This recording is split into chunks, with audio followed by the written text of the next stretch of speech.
Assalamualaikum warahmatullahi wabarakatuh. Innal hamdalillah nahmaduhu wa nasta'inuhu wa nastaghfiruh wa na'udzu billahi min shururi anfusina wa min sayyiati a'malina. May yahdihillahu fala mudhillalah wa may yudlil fala hadiyalah. Wa ashhadu an la ilaha illallah wahdahu la syarikalah. Wa ashhadu anna Muhammadan abduhu wa rasuluhu la nabiyya ba'dah. Allahumma salli wa sallim wa barik ala nabiyyina Muhammadin wa ala alihi wa sahbihi ajma'in. Ya ayyuhalladzina amanu taqullaha haqqa tuqatih wa la tamutunna illa wa antum muslimun, amma ba'd. Para alim ulama, para ustaz, para sesepuh yang senantiasa saya hormati dan saya muliakan, bapak-bapak dan ibu-ibu jamaah Masjid Al-Hidayah yang dirahmati Allah Subhanahu wa taala. Alhamdulillah, kita sangat bersyukur kepada Allah Subhanahu wa taala mengawali aktivitas pada hari ini dengan melaksanakan ketaatan kepada Allah Subhanahu wa taala, khususnya salat subuh secara berjamaah, salat yang disaksikan oleh para malaikat-malaikat Allah Subhanahu wa taala, dan salat yang menjadi sebab dimasukkannya ke dalam surga para pelaku-pelakunya, orang-orang yang mengamalkannya, dan juga salat yang memang sangat berat, terutama bagi orang-orang yang dalam hatinya menyimpan kemunafikan. Maka mudah-mudahan kehadiran kita di masjid ini untuk melaksanakan salat subuh membersihkan diri kita dari segala penyakit nifaq, dan semoga Allah menjadikan kita sebagai orang-orang mukmin yang sebenar-benarnya. Dan alhamdulillah kita awali pagi hari ini dengan bersama-sama belajar dan juga saling nasihat-menasehati di dalam kebenaran dan di dalam kesabaran. Bapak Ibu yang dimuliakan Allah Subhanahu wa taala, mari kita berusaha untuk terus meningkatkan kesabaran kita, termasuk sabar dalam menjalankan perintah-perintah Allah Subhanahu wa taala, sabar dalam meninggalkan maksiat, dan sabar terhadap takdir Allah Subhanahu wa taala. Termasuk Bapak Ibu jamaah sekalian, kita berupaya memperkuat kesabaran kita untuk belajar ilmu agama. Semoga kesabaran kita dalam belajar ilmu agama ini membuahkan hasil, menjadikan kita orang-orang yang selalu takut kepada Allah Subhanahu wa taala, karena inti dan tujuan dari belajar agama adalah menjadikan diri kita takut kepada Allah Subhanahu wa taala. Sebagaimana Allah berfirman, "Innama yakhsyallaha min ibadihil ulama." Hanyalah orang-orang yang berilmu yang akan memiliki rasa takut kepada Allah Subhanahu wa taala. Rasa takut yang akan membuahkan keimanan kepada Allah Subhanahu wa taala. Rasa takut yang akan membuahkan ketundukan kepada Allah Subhanahu wa taala, dan rasa takut inilah yang akan semakin mendekatkan kita kepada Allah Subhanahu wa taala dan menjadikan Allah lebih mencintai kita semuanya. Maka jika Allah sudah mencintai kita semuanya, maka tentu urusan kita akan Allah selesaikan dan Allah bereskan di dunia maupun di akhirat. Bapak Ibu yang dimuliakan Allah Subhanahu wa taala, pada pertemuan yang lalu kita sudah membahas tentang penghalang-penghalang seseorang mendapatkan ilmu nafi', yaitu ilmu yang bermanfaat, yaitu ilmu syar'i, ilmu syariat atau agama Allah Subhanahu wa taala. Dan kita sangat yakin dan percaya serta beriman tentang semua yang Allah sampaikan di dalam Al-Qur'an dan semua yang disampaikan Rasulullah sallallahu alaihi wasallam dalam hadis-hadis beliau tentang keutamaan orang-orang yang berilmu. Namun Bapak Ibu jamaah sekalian, ilmu tidak akan sampai dan tidak akan masuk atau menembus ke dalam hati kita jika ada penghalang-penghalang di antara kita dengan ilmu. Di antaranya yang sudah kita bahas, penghalang-penghalang ilmu itu adalah niat yang rusak atau niat yang buruk, tidak ikhlas karena Allah Subhanahu wa taala. Kemudian penghalang lainnya yang sudah kita bahas adalah ketika seseorang belajar ilmu agama karena ingin menonjol, karena ingin tampil, karena memiliki sifat narsis, ingin dikagumi, ingin disanjung, ingin dihormati, dan juga dimuliakan oleh masyarakat sekitarnya. Maka ilmu tidak akan pernah sampai ke dalam hatinya. Termasuk juga penghalang ilmu adalah ketika kita malas untuk hadir di majelis ilmu. Kita merasa enggan, berat untuk hadir di majelis-majelis ilmu. Entah apapun permasalahan dan alasannya. Kadang-kadang orang malas belajar agama karena merasa diri sudah cukup ilmu. Kadang-kadang merasa karena sudah berusia, sehingga menyimpulkan bahwa kalau saya sudah tua, sudah tidak perlu lagi belajar. Dan alasan-alasan yang lainnya, alasan capek bekerja, ya tentu setiap orang juga beraktivitas dan bekerja. Namun tetap kita harus alokasikan waktu, alokasikan umur yang Allah amanahkan kepada kita, sehingga nantinya kita pun punya pertanggungjawaban di hadapan Allah ketika ditanya tentang umur dihabiskan untuk apa. Kemudian juga merasa rendah diri sebagai penghalang juga dari masuknya ilmu ke dalam hati kita. Kita merasa kita nggak mungkin akan punya ilmu yang banyak seperti para ulama. Yang pernah saya sampaikan bahwa setiap orang, siapapun yang dilahirkan ke dunia ini, semuanya dalam keadaan sama, yaitu sama-sama tidak berilmu, sama-sama tidak tahu. Sebagaimana Allah berfirman, "Wallahu akhrajakum min butuni ummahatikum la ta'lamuna syai'a wa ja'ala lakumus sam'a wal basara wal af'idata la'allakum tashkurun."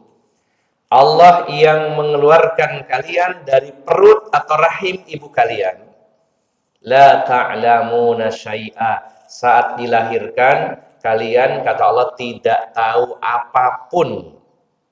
Kemudian Allah jadikan pendengaran, penglihatan dan hati agar kalian bersyukur kepada Allah Subhanahu wa taala. Ini di antara beberapa poin penghalang-penghalang seseorang mendapatkan ilmu yang bermanfaat.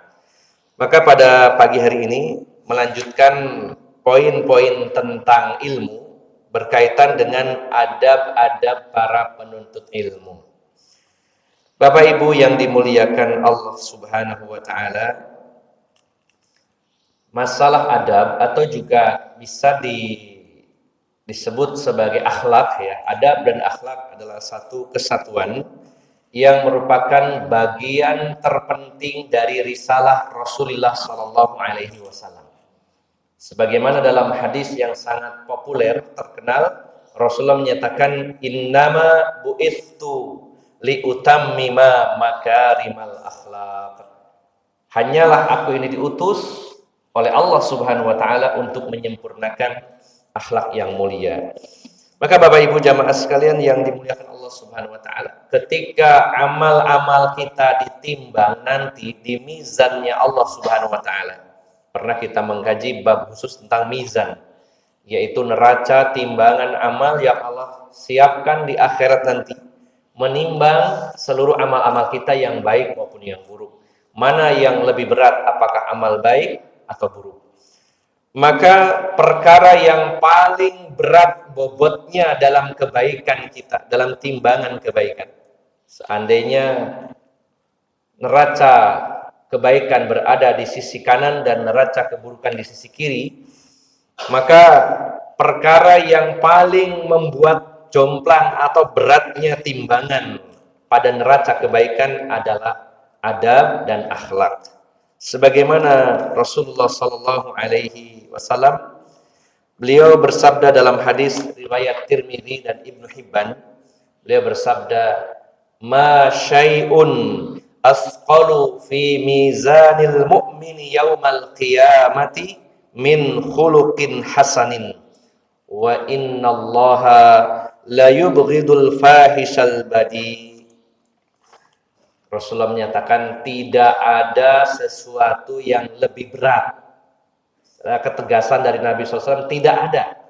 Tidak ada sesuatu yang lebih berat dalam timbangan seorang mukmin pada hari kiamat dari akhlak yang baik, dari adab yang baik.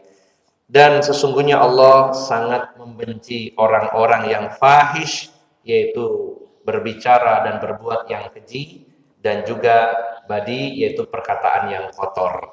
Ini lawan dari akhlak yang mulia, dari adab yang sempurna adalah berbicara dan berbuat yang keji dan juga berkata yang kotor. Kemudian Bapak Ibu jamaah sekalian, status dan nilai seseorang di akhirat itu juga sangat ditentukan berapa jaraknya dia dengan Rasulullah SAW. Di mana posisi kita di akhirat nanti, yang paling menentukan adalah apakah dekat atau jauh dengan posisinya Rasulullah SAW. Jadi lokasi kita di akhirat itu menentukan kualitas kita. Semakin dekat dengan Rasulullah SAW, maka semakin baik kualitas seseorang, dan semakin jauh posisinya dari Rasulullah SAW, maka semakin jelek juga kualitas seseorang. Rasulullah SAW bersabda dalam hadis yang diriwayatkan Imam Tirmidzi, beliau bersabda, "Inna min ahabbikum ilayya wa aqrabikum minni majlisan yaumal qiyamah ahasinakum akhlaqa." Sesungguhnya orang yang paling aku cintai dan orang yang paling dekat kedudukannya dengan aku, kata Rasulullah SAW, yang paling disayangi, dicintai Rasulullah, dan kita sangat menginginkan itu. Orang yang paling dicintai oleh Rasulullah SAW dan paling dekat tempat duduknya dengan Rasulullah SAW pada hari kiamat adalah orang yang paling bagus adab dan akhlaknya. Bapak Ibu jamaah sekalian yang dimuliakan Allah Subhanahu wa taala, semangat kita belajar agama, semangat kita ngaji tanpa didasari, bahkan tanpa diawali dengan adab dan akhlak, sulit ilmu itu masuk ke dalam hati kita. Maka keberkahan ilmu, kalau kita ingin merasakan bagaimana berkahnya ilmu yang Allah berikan, yaitu ilmu agama, maka itu harus diawali, dibarengi dengan adab dan akhlak.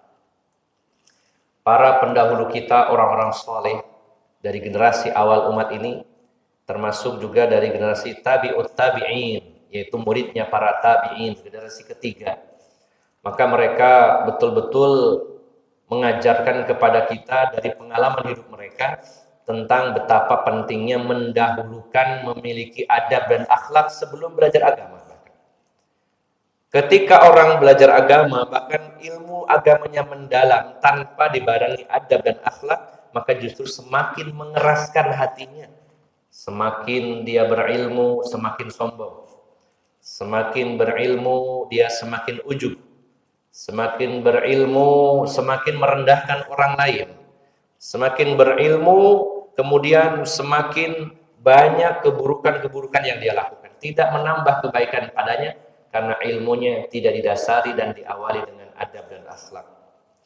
Para ulama diantaranya yang terkenal, dan ini perlu juga kita mengenal, membaca sirah orang-orang salih agar kita mendapatkan kebaikan-kebaikan dari Allah Subhanahu wa taala dengan mempelajari orang-orang terdahulu yang termasuk kategori orang-orang salih. Di antaranya Imam Sufyan Ats-Tsauri. Beliau wafat pada tahun 161 Hijriah. Dan beliau seorang ulama ternama, pakar terutama di bidang fikih, dan kurang lebih level keilmuannya hampir menyamai para ulama mazhab sekelas Imam Abu Hanifah, Imam Malik, Imam Asy-Syafi'i, dan Imam Ahmad bin Hanbal. Karena sebagian ulama ada menambahkan bahwa mazhab atau ulama mazhab itu tidak hanya 4, Hanafi, Maliki, Syafi'i, Hambali, tapi juga ada yang lainnya, Zahabi, itu Imam Az-Zahabi, kemudian Zahiri, kemudian As-Tsauri, yaitu dari Imam Sufyan Ats-Tsauri. Beliau seorang ulama yang sangat dalam ilmunya, sangat terkenal, dan beliau dalam 2 periode pemerintahan waktu itu, 2 dua khalifah yang memimpin secara berturut-turut, beliau menjadi buronan. Buronan bukan karena tindakan kriminal, namun karena beliau diminta oleh pemerintah, oleh penguasa untuk menjadi hakim agung. Jadi hakim tertinggi di pemerintahan Islam yang memutuskan setiap perkara dan problem umat atau kaum muslimin. Dan beliau menolak instruksi dari penguasa untuk menjadikan diri beliau sebagai hakim agung. Sehingga beliau akhirnya dipenjara, kemudian setelah itu dilepaskan dan tetap dilobi, dirayu untuk mau menerima jabatan sebagai hakim tertinggi, tapi beliau menolak, akhirnya beliau melarikan diri dan diburu oleh penguasa saat itu.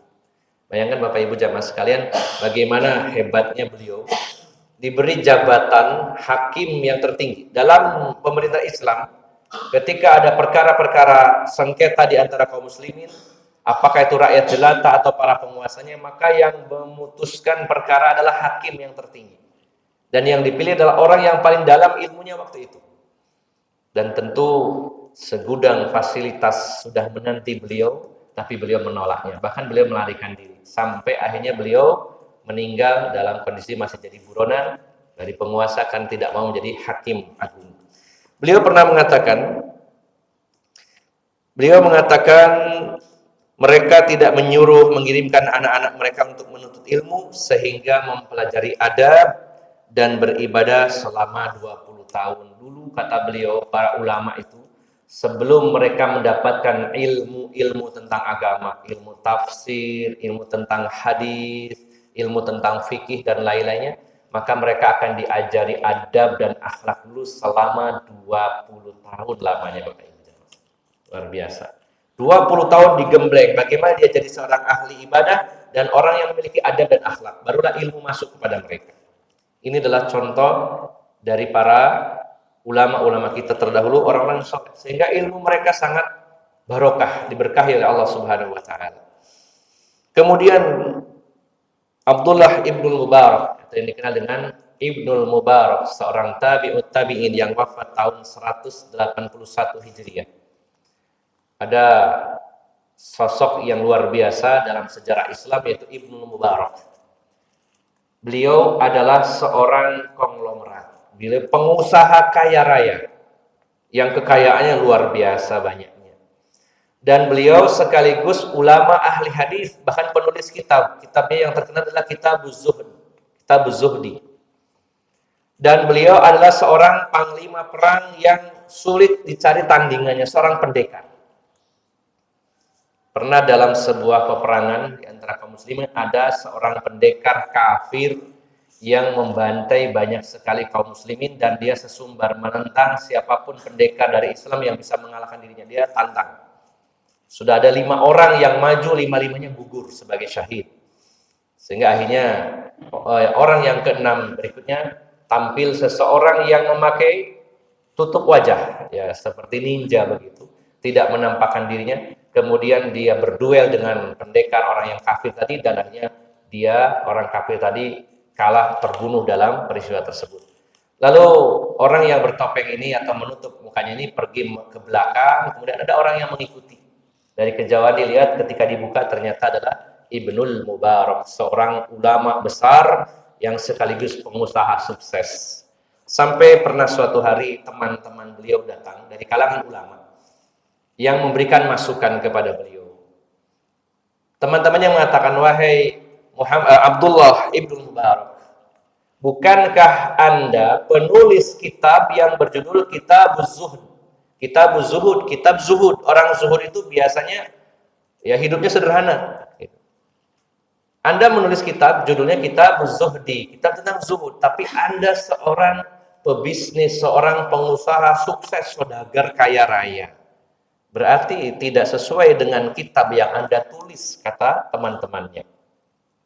Maka beliau mengatakan, wahai saudara-saudaraku, demi Allah, saya adalah orang yang sangat mencintai ilmu agama ini. Saya orang yang sangat cinta dengan ilmu ini. Dan saya menjadi orang kaya raya, menjadi seorang pengusaha sukses, karena saya ingin melebarkan sayap-sayap ilmu.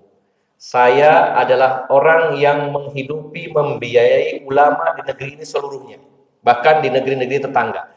Jadi setiap bulan supaya para ulama fokus, sayalah yang menggaji mereka. Saya yang mengembangkan keilmuan mereka. Mereka butuh apa, saya yang mensupport. Karena saya cinta sekali dengan ilmu. Ini luar biasa, saya sangat mengagumi sosok beliau. Seorang kiai, seorang pengusaha sekaligus pendekar mujahid yang sulit dicari tandingannya.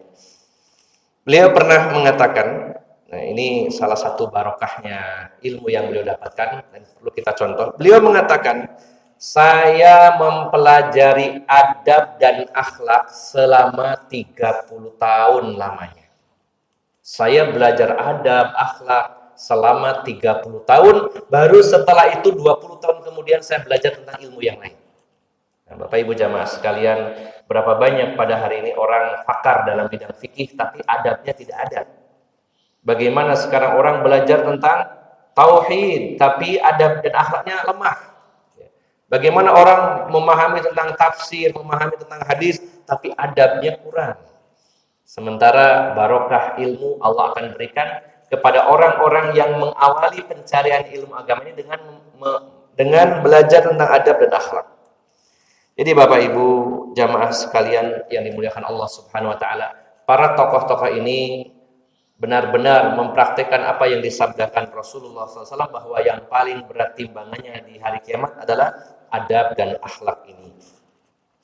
Kemudian Bapak Ibu jamaah sekalian, beberapa orang di antaranya juga mengatakan, yaitu Makhlad bin Husain mengatakan, kami lebih membutuhkan adab daripada banyaknya hadis-hadis Nabi SAW. Nah, maka Bapak Ibu jamaah sekalian, mereka benar-benar mengamalkan firman Allah Subhanahu wa taala, yaitu surat Al-Ahzab ayat 21. Allah berfirman, laqad kana lakum fi rasulillahi uswatun hasanah. Dan sungguh ada bagi kalian pada diri Rasulullah SAW uswatun hasanah, yaitu teladan yang baik.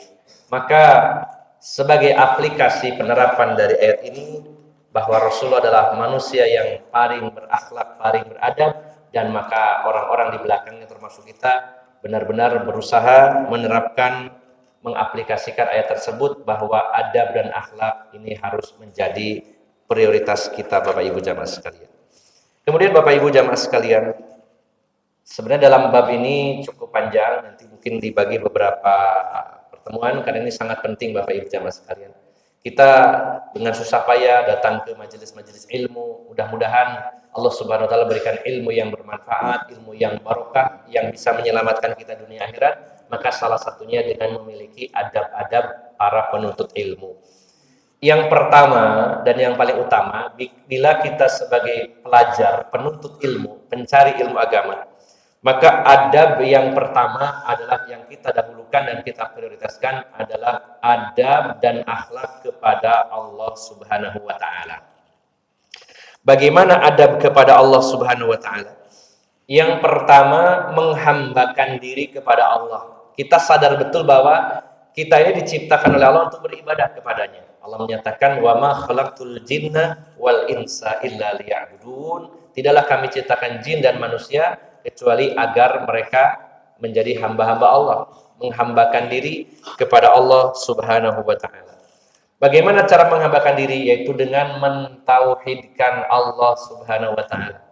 Bapak Ibu jamaah sekalian, jika kita ditanya tentang amalan yang paling besar pahalanya apa, maka pahala yang paling besar adalah adab dan akhlak, dan itu yang pertama adalah adab dan akhlak kepada Allah Subhanahu wa taala. Sehingga tidak bertentangan. Kalau ada orang mengatakan, bukankah inti ajaran Islam tauhid, tapi kenapa Rasulullah mengatakan aku diutus hanya untuk menyempurnakan akhlak? Sebenarnya tidak bertentangan. Karena akhlak dan adab yang paling utama adalah bertauhid, mengesahkan Allah Subhanahu wa taala. Bagaimana sakitnya kita ketika kita ini diduakan. Misalkan seorang bos, seorang majikan yang menggaji karyawannya, tapi karyawannya bekerja untuk orang lain. Sudah digaji, dikasih fasilitas, dia bekerja untuk orang lain. Sebagaimana Rasulullah menggambarkan tentang perbuatan syirik, dengan menganalogikan, mencontohkan ada seorang majikan yang menggaji karyawannya. Disuruh mengerjakan satu tugas, dan keesokan harinya sang karyawan ini bekerja untuk orang lain, tapi majikan ini yang membayarnya. Ini bentuk pengkhianatan dan tentu menyakitkan. Maka bagaimana kalau itu ditujukan kepada Allah Subhanahu wa taala? Allah menciptakan kita, Allah yang menghidupkan kita, Allah yang memberi rezeki, Allah yang memberikan semuanya fasilitas hidup kepada kita, lalu tiba-tiba nauzubillah kita beribadah kepada selain Allah Subhanahu wa taala. Maka tentu ini orang-orang yang tidak beradab dan tidak berakhlak kepada Allah Subhanahu wa taala.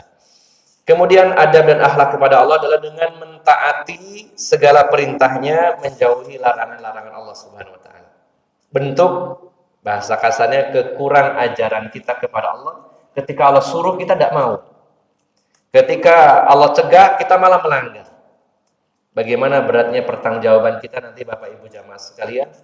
Kita nanti di akhirat harus membawa laporan, catatan laporan di hadapan Allah Subhanahu wa taala. Seandainya kita diberi amanah oleh Pak Bupati, ya, beberapa poin, tolong ini dilaksanakan. Yang ini jangan dilanggar ya, jangan dilakukan. Ya, misalkan saya perintahkan 5 hal dan saya larang 5 hal. Nanti tolong bulan depan bawa laporan kepada saya hasil dari kinerja kamu. Pasti kita akan serius melakukannya. Lantas bagaimana nanti pertanggungjawaban kita? Dengan membawa laporan di hadapan Allah Subhanahu wa taala. Kalau Allah tanya dulu, saya pernah perintahkan ini, kenapa kamu tidak lakukan? Saya pernah melarang ini, kenapa kamu langgar? Maka bentuk pelanggaran terhadap perintah Allah dan juga pelanggaran terhadap larangan-larangan Allah Subhanahu wa taala adalah bentuk ketidakberadaban kita kepada Allah Subhanahu wa taala. Kemudian yang ketiga, di antara adab kepada Allah bagi para penuntut ilmu adalah ridho dengan takdir Allah Subhanahu wa taala. Ketika Allah memiliki rencana, kemudian memberikan keputusan untuk kita, lalu kita tidak terima. Ini adalah bentuk tidak beradab dan berakhlaknya kita kepada Allah Subhanahu wa taala. Jika ada di antara kita yang ditakdirkan mungkin mendapatkan cobaan, mendapatkan musibah, lalu kita marah kepada Allah Subhanahu wa taala, kita membenci Allah Subhanahu wa taala, maka ini bentuk sangat kekurang ajaran kita kepada Allah Subhanahu wa taala. Bagaimana tidak dikatakan kurang ajar? Karena Allah yang tahu dan kita tidak tahu, lalu kita protes. Allah yang tahu bahwa saya putuskan ini, saya yang lebih tahu apa kebaikan yang akan kamu dapatkan. Kalau saya tidak mentakdirkan ini, ada keburukan yang akan menimpa kamu. Cuman kamu belum tahu, saya yang tahu, kata Allah. Ketika kita memprotes, ya Allah, kenapa engkau putuskan ini? Kenapa engkau berikan ini kepada saya? Maka kita benar-benar sangat melampaui batas. Seolah-olah kita mengatakan, saya tidak terima dengan keputusan ini. Bayangkan, Pak. Seorang raja, penguasa, kemudian memberikan sebuah keputusan, dan itu keputusan yang demi kebaikan orangnya. Lalu orangnya justru protes, tidak setuju dengan keputusan itu. Sementara dia tidak tahu apa yang ada di balik itu semua. Ini adalah bentuk tidak beradab dan berakhlaknya kita kepada Allah Subhanahu wa taala. Allah menyatakan dalam surat Al-Baqarah ayat 216, wa asa an takrahu syai'a wa huwa khairul lakum wa asa an tuhibbu syai'a wa huwa syarrul lakum wallahu ya'lamu wa antum la ta'lamun. Bisa jadi sesuatu yang kamu benci itu sebenarnya kebaikan bagi kamu. Dan bisa jadi sesuatu yang kamu sukai itu keburukan bagi kamu. Allah yang lebih tahu dan kamu tidak tahu. Allah menegaskan Allah yang tahu, kamu yang tidak tahu.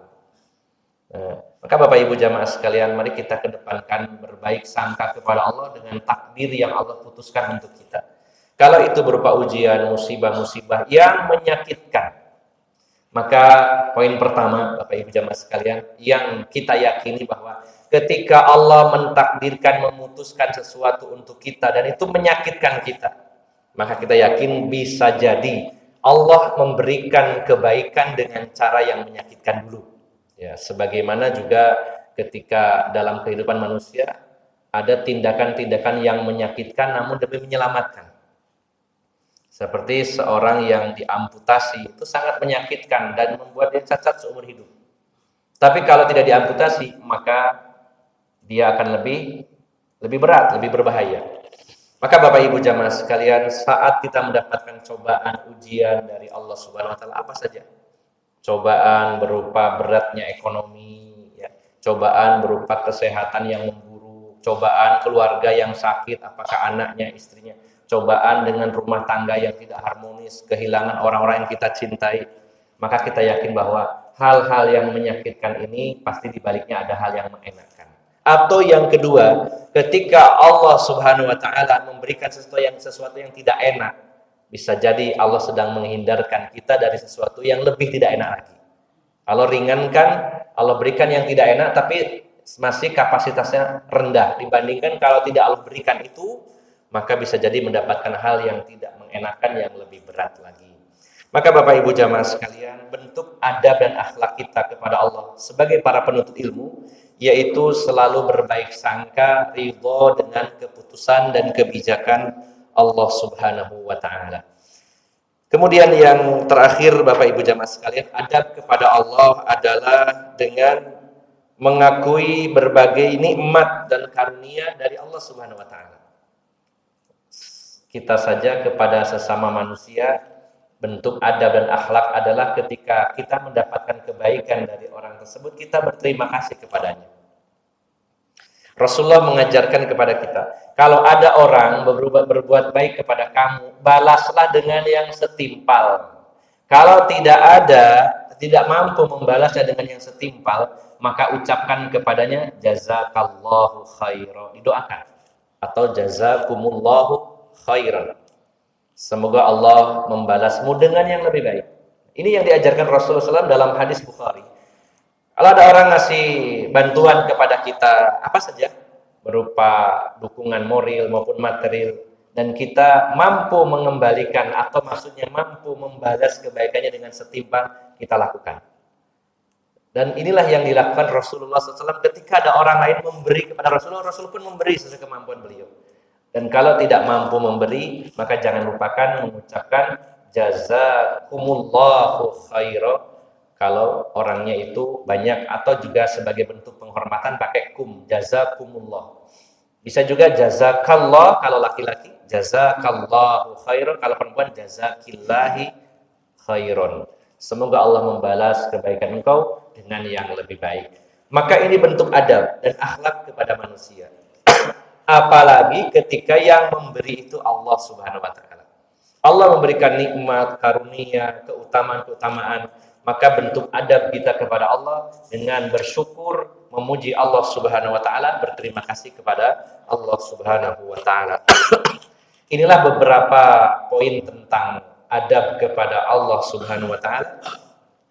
Dan insya Allah sebagai penuntut ilmu, jika ilmunya ingin barokah, ingin ilmunya sampai ke dalam hatinya, maka kita harus memiliki adab dan akhlak. Yang pertama adab akhlak kepada Allah, nanti berikutnya adab dan akhlak kepada Rasulullah SAW, kemudian adab dan akhlak kepada orang tua, dan barulah nanti adab dan akhlak kepada masyarakat sekitarnya, kemudian termasuk nanti adab-adab di majelis ilmu, termasuk kepada para pengajar-pengajar dan guru-guru kita. Ini saja yang bisa kami sampaikan pada pertemuan pagi hari ini karena terbatasnya waktu, dan tentunya baik Bapak Ibu, terutama Bapak-Bapak mungkin setelah ini harus beraktivitas sehingga tidak mungkin diperpanjang. Saya cukupkan sampai di sini, insya Allah dilanjutkan pada kesempatan yang lain. Semoga bermanfaat dan mohon maaf atas segala kekurangan. Mari kita akhiri dengan sejenak bermunajat kepada Allah Subhanahu wa taala. Bismillahirrahmanirrahim. Allahumma shalli wa sallim wa barik ala nabiyyina Muhammadin walhamdulillahirabbil alamin. Allahumma ighfir lil muslimina wal muslimat wal mu'minina wal mu'minat al ahya'i minhum wal amwat innaka sami'un qaribun mujibud da'wat ya qadiyal hajat. Rabbana ighfir lana dzunubana wa liwalidayna warhamhuma kama rabbayana shighara. Rabbana ighfir lana wa li ikhwanina alladhina sabaquna bil iman wa la taj'al fi qulubina ghillan lil ladzina amanu. Rabbana innaka ra'ufur rahim. Rabbana la tuzigh qulubana ba'da idh hadaitana wa hab lana min ladunka rahmah innaka antal wahhab. Allahumma ya muqallibal qulub tsabbit qulubana ala dinik. Ya musarrifal qulub sarrif qulubana ala ta'atik. Allahumma anta rabbuna farzuqnal istiqamah. Allahumma khtim lana bi husnil khatimah. Rabbana hab lana min azwajina wa dzurriyyatina qurrata a'yun waj'alna lil muttaqina imama. Rabbana hab lana minas solihin. Rabbana hab lana min ladunka dzurriyyatan thayyibah innaka sami'ud du'a. Allahumma faqihna fid din. Allahumma faqihna fid din. Allahumma faqihna fid din wa 'allimna ta'wil al-Qur'an. Rabbana atina fid dunya hasanah wa fil akhirati hasanah wa qina adzaban nar. Subhana rabbika rabbil izzati amma yasifun wassalamun 'alal mursalin walhamdulillahi rabbil alamin. Dari awal hingga akhir mohon maaf yang sebesar-besarnya. Aqulu qauli hadza wa astaghfirullah li wa lakum wa akhiru da'wana anil hamdulillahi rabbil alamin. Subhanakallahumma wa bihamdika asyhadu an la ilaha illa anta astaghfiruka wa atubu ilaik. Assalamualaikum warahmatullahi wabarakatuh.